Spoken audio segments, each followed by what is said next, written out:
नमस्कार मित्रांनो, कालचा मॅच इंडिया वर्सेस आयर्लंडमध्ये झाला. तर हा मॅच भारताने जिंकला, म्हणजेच 8 गडी राखून हा भारत मॅच विजयी झाले आणि 46 चेंडूसुद्धा शिल्लक ठेवूनच विजयी झाली.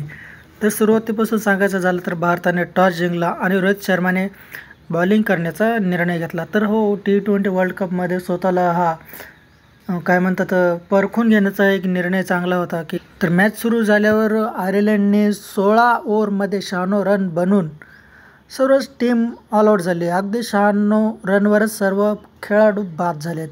म्हणजेच बाद झाले नाहीत तर आपल्या भारताच्या बॉलरने सर्व आयर्लंड टीमला 96 वरच ऑल आऊट करून टाकले.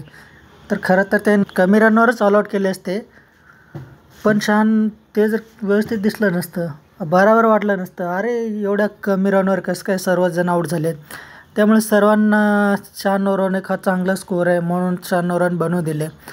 अगोदर बघितले की कसे खेळतात. तर सर्वांनी हार्दिक पांड्याने सर्वात जास्त 3 विकेट घेतले, जसप्रीत बुमराहने 2, हर्षदीपने 2 आणि आपल्या मोहम्मद सिराजने 1 विकेट घेतला. एक शॉट मारताना रोहित शर्माच्या उजव्या हाताला बॉल लागला आणि ते 50 मारूनच ग्राउंडच्या बाहेर काढली आणि त्यांच्या सूर्यकुमार यादव आले खेळायला. पण सूर्यकुमार यादवसुद्धा लवकरच आऊट झाले. पण काय रन खूप कमी होते, त्यामुळे काय चिंता नव्हती की असं वाटत होतं असं भारतच मॅच जिंकेल आणि जिंकलीसुद्धा. तर विनिंग शॉट हा रिषभ पंतच्या बॅटहून आला. त्यांनी जबरदस्त